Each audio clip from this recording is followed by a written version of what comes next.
오늘은 내가 웃는 게 아니야 라는 제목으로 함께 말씀을 나누도록 하겠습니다. 지난 11월 2일에 멋쟁이 희극인이라고 알려져 있는 한 젊은 개그맨이 일찍 세상을 떠나게 되었습니다. 여러 사람들이 안타까움을 표현하고 있었는데요. 이 사람은 2007년 KBS 공채 22기 개그맨인 박지선 씨였습니다. 못생긴 개그맨이다 이렇게도 알려져 있지만 자존감이 높은 연예인으로도 잘 알려져 있습니다. 이분은 고려대 사범대학 교육학과를 졸업하게 되었고요. 이분이 개그맨이 되고자 했던 계기가 있었다라고 합니다.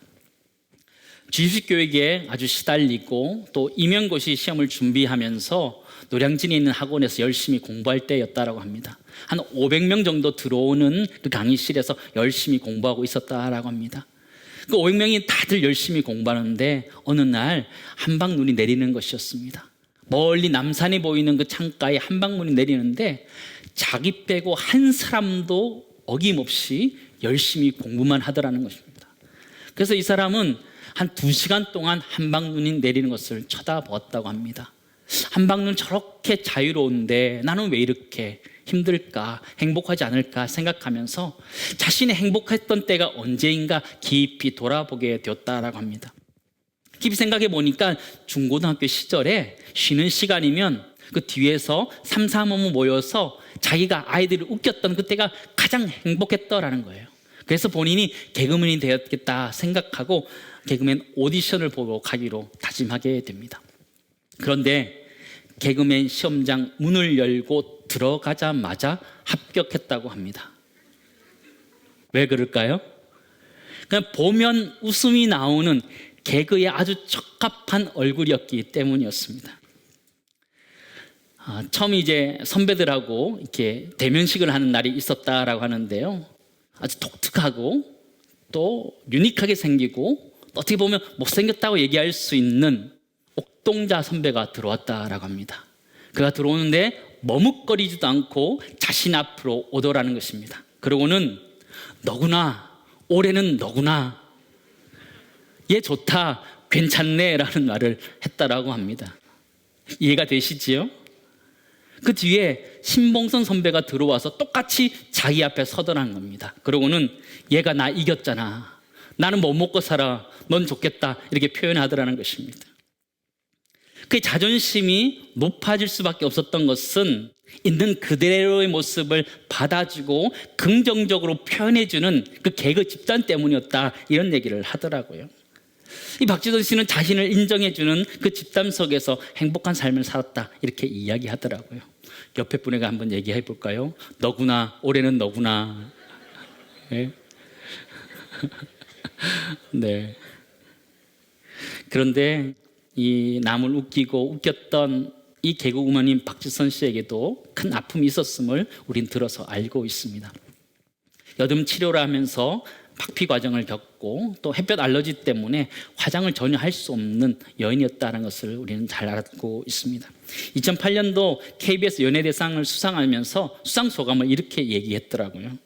20대 여성이 화장을 못해서 더 예뻐 보일 수 없다는 것에 슬픔을 느끼기보다는 20대 개그맨이 분장을 못해서 더 웃길 수 없다는 것에 슬픔을 느끼는 진정한 개그맨이 되도록 노력하겠습니다. 난 신부 화장보다 바보 분장이 하고 싶다 이렇게 외치면서 그의 소감을 밝혔는데요. 남을 웃기고 웃으면서 그렇게 살은 연예인이지만 또 그 마음속에는 또 아픔들이 있었던 연예인이라는 것을 우리는 잘 알고 있습니다. 웃고 있지만 웃을 수 없었던, 웃는 게 아니었던 한 사람의 모습을 보게 되는데 그 모습이 사실은 우리의 모습과 다르지 않다는 것을 우린 잘 알고 있습니다. 흑백 무성영화 시대에 영국인 출신의 코미디언인 찰리 채플린을 여러분 잘 아실 것입니다. 영국 신사 모자를 쓰고 콧셈을 기르고 또 지팡이를 짚고 펭귄처럼 띠뚱띠뚱 걷는 그의 걸음을 우리는 잘 알고 있지요. 그가 이런 유명한 말을 남기게 되었습니다. 인생은 가까이서 보면 비극이지만 멀리서 보면 희극이다 이런 얘기를 남겼습니다. 우리 인생이 웃는 게 아니라는 것이죠. 웃으려고 노력하지만 참 웃는 것이 쉽지 않은 것이 우리의 인생이다라는 것을 우리에게 가르쳐주고 있는데요. 오늘 성경 본문 말씀으로 돌아오면 웃는 게 아닌 사람들이 등장하게 됩니다. 바로 믿음의 조상 아브람과 그의 아내 사라입니다. 이들은 하나님께로부터 약속의 말씀을 받습니다. 하늘의 별과 같이 바닷가의 모래와 같이 내 자손을 창대케 하리라 말씀을 듣게 됩니다. 그러나 현실은 그렇지 못했습니다. 아이가 하나도 없는 이런 가정이었기 때문입니다. 그러는 어느 날 이 아브람 가정에 한 3사람이 지나가게 됩니다. 아브라함이 볼 때 언뜻 봐도 존귀한 분들이란 것을 알게 되고 그를 집안으로 들여서 그들에게 음식을 대접하고 축복의 말씀을 듣게 됩니다. 사라에게 떡을 만들라라고 이야기하고 종에게 송아지를 잡으라 요리하라 말하면서 그들을 초대하면서 그들을 먹이며 쉬게 합니다. 그랬더니 이 존귀한 자들이 이 아브람 가정을 축복하는 것입니다. 9절에서 10절 말씀 보시기 바랍니다. 그들이 아브람에게 이르되 내 아내 사라가 어디 있느냐 대답하되 장막에 있나이다. 그가 이르시되 내년 이맘때 내가 반드시 내게로 돌아오리니 내 아내 사라에게 아들이 있으리라 하시니 사라가 그 뒤 장막문에서 들었더라. 그렇죠. 아들이 있을 것이라 라는 이 말은 축복인가요 저주인가요? 이 말은 축복이지요. 그 가정에 있어서 아들이 있을 것이라는 건 축복이었어요. 그런데 그 말이 축복으로 받을 수 없는 그들의 상황이 있었어요. 그들이 40대만 되었어도 50대만 되었어도 그들은 이 말씀을 아마 아멘 하면서 할렐루야 하면서 받았을 것이에요. 그러나 그 상황은 그렇지 않았어요. 요즘 세대들이 쓰는 말 중에 현타라는 말이 있습니다. 현타가 뭐예요? 현실 자각 타임이라는 거예요. 이제 정신이 드는 거죠. 아브람과 사라가 그 말을 들었지만 자기의 형편을 돌아보니까 어림도 없는 거예요. 아브라함의 나이가 100세가 다 되었어요. 사라의 나이가 90세가 다 되었어요. 불가능하다 이런 얘기하는 거죠. 웃는 게 아닌 그런 상황이 되어버린 것이죠. 11절 12절 말씀 보시기 바랍니다. 아브라함과 사라는 나이가 많아 늙었고 사라에게는 여성의 생리가 끊어졌는지라. 사라가 속으로 웃고 이르되 내가 노쇠하였고 내 주인도 늙었으니 내게 무슨 즐거움이 있으리요. 아브라함, 사라 나이적으로 다 끝났다라는 것이죠. 아이를 주시겠다? 아유, 그냥 픽 웃는 거죠. 웃는 게 아닌 것이죠. 오늘 본문은 사라가 웃었다라는 본문 말씀이지만 사실 17장에 가면 아브라함도 똑같은 사건 속에서 웃었던 것을 우리는 발견하게 됩니다. 17장 17절 18절 말씀 보시기 바랍니다. 아브라함이 엎드려 웃으며 마음속으로 이르되 100세 된 사람이 어찌 자식을 낳을까? 사라는 90세니 어찌 출산하리요 하고 아브라함이 이에 하나님께 아뢰되 이스마엘이나 하나님 앞에 살기를 원하나이다. 그렇죠. 아브라함과 사라는 현실 사람이었어요. 현실 안에서 분명하게 봐가고 있었던 사람이었어요. 그들이 생각할 때 아브라함은 100세고 사라가 90세이기 때문에 불가능하다. 당신이 나에게 축복의 말씀을 하지만 웃을 수 있는 말씀을 하지만 웃는 게 아니다. 그런 얘기를 하고 있는 거죠. 근데 이 삶이 우리의 삶과 참 많이 닮아있다 생각하지 않으세요? 웃는 게 아닌 우리 삶과 너무 많이 닮아있다라는 것이죠. 지난주 2 가정을 신방하고 왔습니다. 한 가정은 공장을 지어서 사업자 등록도 내고 또 집기도 구하고 또 사람들도 구해야 되는 이제 막 시작하는 그런 가정이었습니다. 돌아보니까 할 게 너무 많아요. 그리고 너무 많이 준비하셨더라고요. 고생 많이 하셨겠더라고요. 목회자가 신방을 간다고 웃고 있지만 사실은 고생 많이 하셨더라고요. 웃고 있지만 웃지 않는, 그죠? 웃는 게 아닌 참 고생하면서 사는 게 우리 인생이고요. 또 한 가정은 새벽 예배를 열심히 참석했었던 가정이었어요. 근데 그 집사님이 뇌수막염 때문에 치료받다가 사실은 사경을 헤매게 되었고요. 겨우 지금 회복해 가고 있는 모습이었습니다. 우리 인생이란 것이 사실 우리 교회 와서 이렇게 다 웃고 있지만 웃는 게 아닌 우리 인생들을 보게 되죠.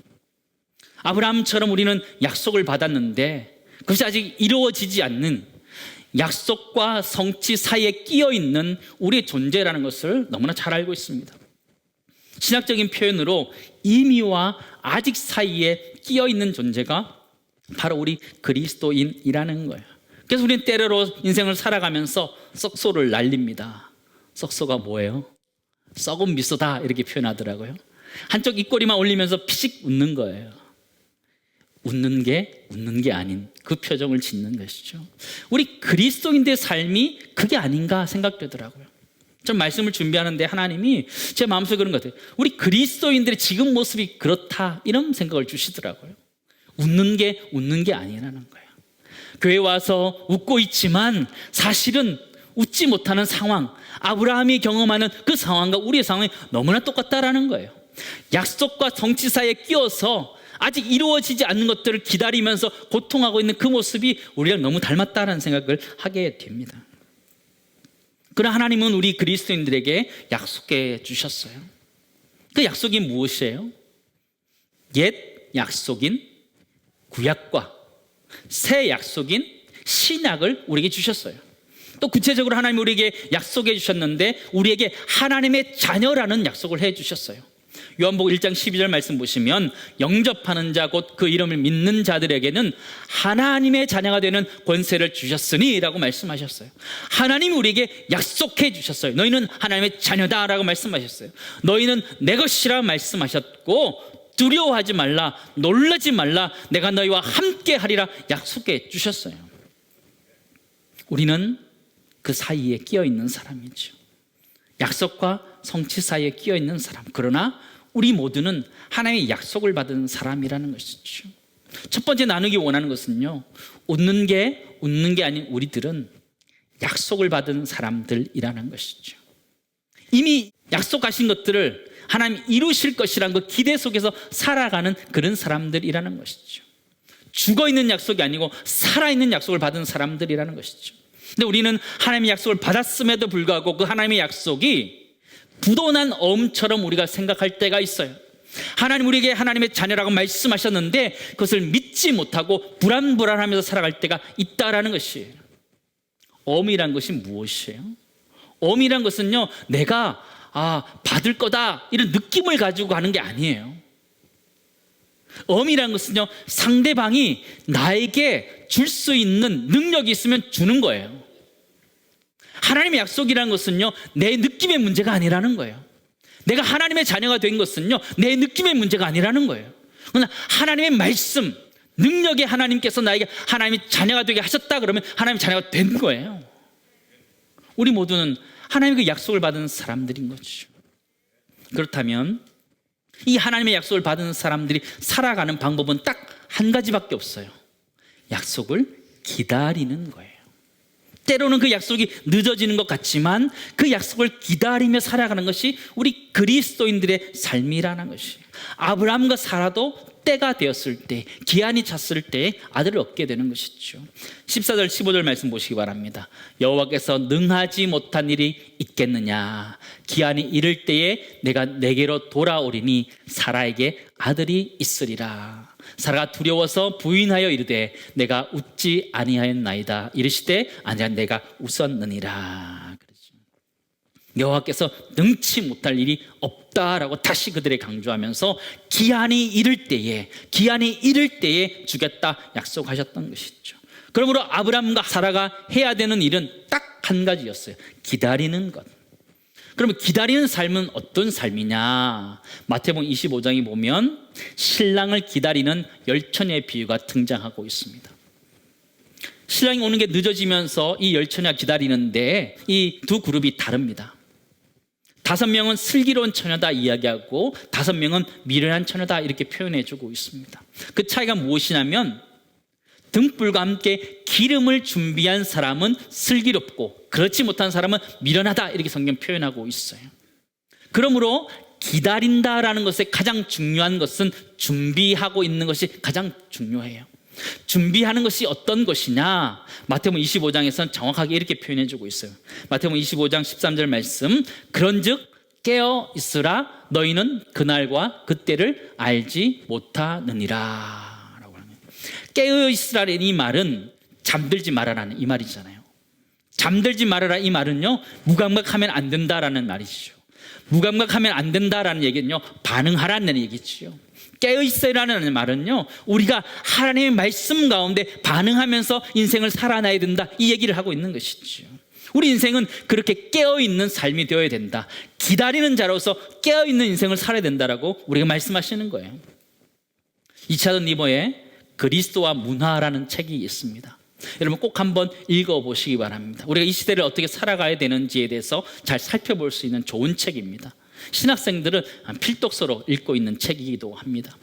그리스도와 문화가 어떤 관계 속에 있는지를 설명해주고 있는 책인데요, 5가지로 설명하는데요, 또 그리스도와 문화가 이게 대립하는 관계에 있을 수도 있고, 또 그 속에 들어가서 있는 관계일 수도 있고, 또 위에 있는 관계일 수도 있고, 또 역설적인 관계에 있을 수도 있고, 또 문화를 변혁하는 관계 속에 있다, 이렇게 표현해 주기도 합니다.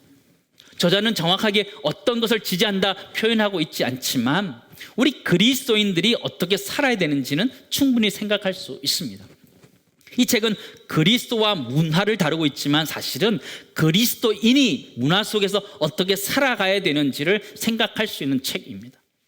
우리 그리스도인들은 이 문화 가운데 깨어 있어야 된다는 것이죠. 잠들지 말아야 된다는 것이죠. 문화를 변혁시키면서 살아가야 된다는 것을 우리는 깨닫게 해야 됩니다. 사랑하는 성도 여러분, 두 번째 나누기 원하는 것은요, 웃는 게 아닌 우리들은 깨어 있어야 되는 사람들이라는 거예요. 하나님의 약속을 믿고 기다리면서 깨어 있는 사람이 되어야 된다는 거예요. 하나님의 말씀을 듣고 그 말씀을 지키며 살려고 깨어 있는 사람이 되어야 된다, 우리가 말해주는 것입니다. 우리 인생 웃으면서 살고 싶습니까? 인상 쓰면서 살고 싶습니까? 웃으면서 살고 싶지요. 근데 살다 보면 웃는 게 아니지요. 삶의 현실을 보면 아브라함처럼 똑같은 거예요. 하나님이 약속은 하셨는데 이루어지지 않아서 기다리는데 그 기간이 길어지면서 너무 고통스러운 거예요. 썩소를 보내는 거예요. 그냥 웃는 듯 안 웃는 듯, 웃는 게 아닌 것처럼 살아가는 게 우리 그리스도인의 삶이었어요. 근데 하나님이 아브라함과 사라에게 이삭이라는 아들을 허락해 주십니다. 이삭이라는 이름의 뜻이 무엇일까요? 웃음이라는 뜻입니다. 하나님이 아브라함과 사라에게 이삭을 허락해 주셨습니다. 아브라함도 웃었고 사라도 웃었기 때문에 이삭이라는 이름을 주어지기도 했고요. 저는 이 말씀 생각하는데 하나님이 정말 아브라함과 사라를 웃게 하셨기 때문에 그 이름을 이삭이라 했다, 그렇게 생각하기도 합니다. 창세기 21장 1절 2절 말씀 보시기 바랍니다. 여호와께서 말씀하신 대로 사라를 돌보셨고 여호와께서 말씀하신 대로 사라에게 행하셨으므로 사라가 임신하고 하나님이 말씀하신 시기가 되어 노년에 아브라함에게 아들을 낳으니, 그렇게 표현하고 있죠. 하나님이 뭐라고 말씀하냐면 여호와께서 말씀하신 대로 사라를 돌보셨고 말씀하신 대로 행하셨다, 이렇게 표현한 거죠. 그 하나님이 지금 우리를 돌보시고 행하시는 줄을 믿습니다. 아브라함과 사라에게 이삭을 선물해 주셨던 그 하나님이 우리에게도 하나님 그 이삭을 주기 원하신다라는 거예요. 여러분 자녀들 태어났을 때 기억나십니까? 이제 막 태어나서 몸부림치고 막 걷고 시작할 때, 그럴 때 어떠셨어요? 너무 행복했지 않아요? 아이를 볼 때마다 우리 너무 즐겁지요. 아이들이 뒤뚱뒤뚱 걸어가는 것만 봐도 너무 예쁘고요. 이렇게 때로는 넘어져서 찡찡대는 것도 너무 이쁘잖아요. 어떨 때는 떼쓰고 있는 것도 너무 이뻐가지고 그냥 웃으시는 분들을 보게 돼요. 할아버지 할머니들 그런 거 아니에요? 애들을 떼쓰는데도 너무 좋아하시는 거예요. 너무 즐겁다 그런 거예요. 이상을 통해서 기뻐하는 아브라함과 사라의 모습이 우리 인생의 모습 가운데도 있었죠. 우리 그리스도인들은 어떤 사람일까요? 때로는 우리 삶이 웃는 게 아닌 삶을 살아갈 수도 있습니다. 그러나 결국 하나님은 마지막에 우리를 웃게 하셔요. 우리에게 있는 이삭은 무엇일까요? 한번 생각해 보시기 바랍니다. 우리에게 있는 이삭은 무엇일까요? 우리에게 마지막에 웃게 하시는 분은 누구실까요? 한번 생각해 보시기 바랍니다. 우리에게 있는 이삭은 바로 예수 그리스도입니다. 우리는 그분을 말미암아 웃게 되는 거예요. 마태복음 25장 31절에서 33절 말씀입니다. 인자가 자기 영광으로 모든 천사와 함께 올 때에 자기 영광의 보좌에 앉으리니 모든 민족을 그 앞에 모으고 각각 구분하기를 목자가 양과 염소를 구분한 것 같이 하여 양은 그 오른편에 염소는 왼편에 두리라. 마지막 때에 심판하시면서 오른편 왼편을 구분하시면서 마지막에 기쁨을 주시는 우리 하나님의 모습, 예수 그리스도의 모습을 우리에게 보여주고 있습니다. 우리 그리스도인은요, 마지막에 웃는 사람이에요. 그리고 예수 그리스도로 말미암아 웃는 사람들인 줄 믿습니다. 여러분 무엇으로 웃고 계셔요? 세상에 있는 돈으로, 세상에 있는 명예로, 세상에 있는 권력으로 웃고자 하잖아요. 근데 그게 아니라는 거예요. 아브라함에게 재산이 없어서 그가 웃는 게 아닌 사람이 아니었어요. 그에게 진정한 이삭이 주어졌을 때 웃는 사람이 되었던 것처럼 하나님 우리들에게 예수 그리스도를 안겨주시면서 진정으로 웃는 자, 마지막에 웃는 자, 예수 그리스도 웃는 자 되기를 원하신다라는 것이죠. 마지막 말씀을 정리하면서 세 번째 나누기 원하는 것은요, 웃는 게 아닌 우리들은 예수 그리스도로 웃는 사람들이라는 것이죠. 사랑하는 성도 여러분 무엇으로 웃고자 하십니까? 돈 조금 더 많이 벌어서 웃고 싶으십니까? 내가 좀 더 권력을 가지고 명예를 가지면서 웃고자 하십니까? 다 지나가는 것입니다. 우리 그리스도인들은 아브라함이 약속을 받고 때가 이르렀을 때 이삭을 받았던 것처럼 하나님이 우리에게 안겨주시는 예수 그리스도로 말미암아 진정한 웃음을 가질 수 있는 사람들입니다. 우리 모두가 우리에게 주신 예수 그리스도를 품에 안고 우리 인생 가운데 참된 기쁨을 누릴 수 있기를 간절히 소망합니다.